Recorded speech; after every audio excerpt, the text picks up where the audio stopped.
Информационная служба Осетия ТВ – главные темы выпуска. Учителя тоже учатся. В Северной Осетии завершились курсы повышения квалификации преподавателей. Болезнь почек опасна, как онкология. В Согма состоялся съезд нефрологов Северного Кавказа. Североостинские связисты готовятся к конкурсу «Уверенный прием». Все задачи, поставленные перед военными, будут выполняться в условиях радиопомех со стороны условного противника. Эти и другие темы далее подробно.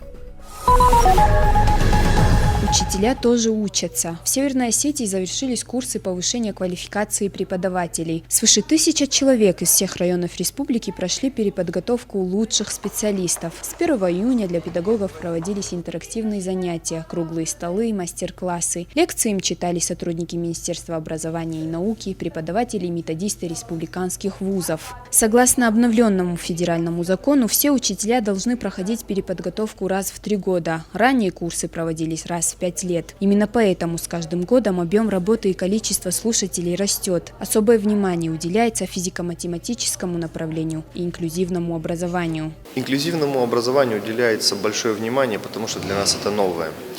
Вот этот переход, ни в коем случае мы не говорим о том, что необходимо закрывать коррекционные заведения. Это одно направление, оно специализированное, где работают специалисты высокого уровня, но при этом мы говорим, что есть детей с особенностями развития, и им требуется определенные, соответственно, сопровождения.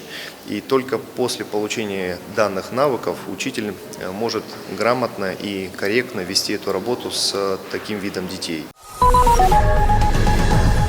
В конференц-зале медакадемии состоялся съезд нефрологов Северокавказского федерального округа. Более 40 специалистов обсудили проблемы почечных заболеваний, методы их лечения и профилактики. Мероприятие вышло за пределы региона, объединив ученых-нефрологов, ведущих специалистов смежных областей со всей России. В Рио министр здравоохранения Северной Осетии Теймураз Ревазов отметил высокую значимость проведения подобных встреч не только для республики, но и для страны в целом. По словам главного нефролога России Евгения Шилова, нарушения в работе почек являются такими же опасными убийцами, как онкологические, эндокринные и сердечно-сосудистые заболевания. Эта проблема носит глобальный характер. Именно поэтому обмен опытом и совместная инициатива – это весомый вклад в общее дело, отметил доктор. При общих, так скажем, идеологических установках мне очень важно главным специалистам на местах помогать проводить основные идеи специальности. Эти идеи обсуждаются на совещаниях, которые приобретают законодательный характер. Это мероприятие проводится по приказу министра. Оно имеет свою программу, оно будет иметь свои решения, будет принят план выполнения этих решений. И, может быть, через год мы еще разочек встретимся с вами, посмотрим, что продвинулось. После пленарного заседания участники съезда проведут секторальные совещания, где обсудят болезни почек у детей, вопросы питания больных с почечной недостаточностью. Эксперты уверены, встречи в таком формате просто необходимы для противодействия почечным заболеваниям. Альбина Тимирова, Тимур Мазаев, Олег Рамонов, Осетия ТВ.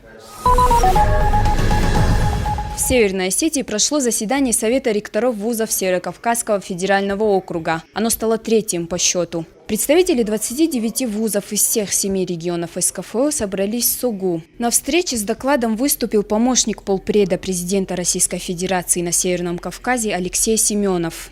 Основными вопросами съезда были качество образования и система его обеспечения. Рассмотрели актуальные проблемы и пути их решения. Совет ректоров принял ряд рекомендаций. Среди них развитие дистанционного образования, внедрение новых форм профессионального обучения, активное вовлечение студентов в научную работу. Совет стал своеобразным координатором, который решает проблемы высшей школы, в том числе связанные с гражданским воспитанием будущих специалистов. По словам председателя Совета, если географически Северный Кавказ считается периферией России, то в высшей школе он один из центров страны. Все современно, качественно и ответственно. На самом деле, как это подчеркнул и президент Российской Федерации Владимир Владимирович Путин на последнем 10-м съезде ректоров Российской Федерации, региональный вуз – это действительно центр образования, науки, культуры, связи с производством. Поэтому без региональных вузов в России просто не может быть настоящей сильной высшей школы.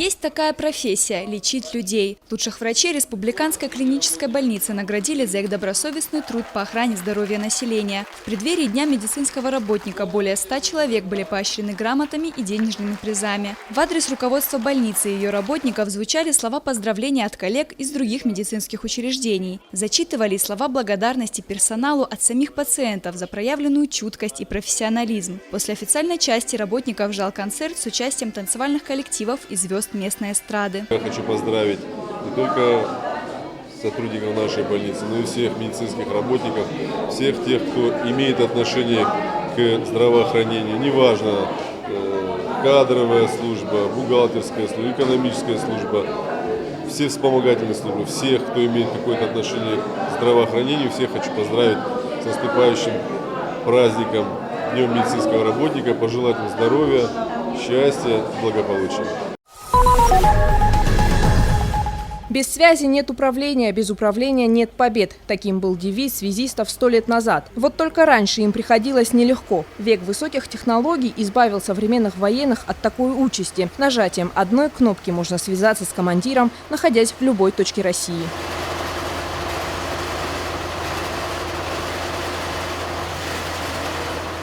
Представленный узел связи состоит из 3 видов новейшей техники. Основная часть строго засекречена. Это цифровая радиорелейная станция R431AM. Она предназначена для многопролетных цифровых линий связи. В зависимости от задач она может модифицироваться, увеличивать или уменьшать общее количество станций. Такая техника позволяет в полевых условиях быстро передавать информацию на дальность до 35 километров. Данную технику мы получили в том году, которая не уступает аналогам, даже более она стала усовершенствованной.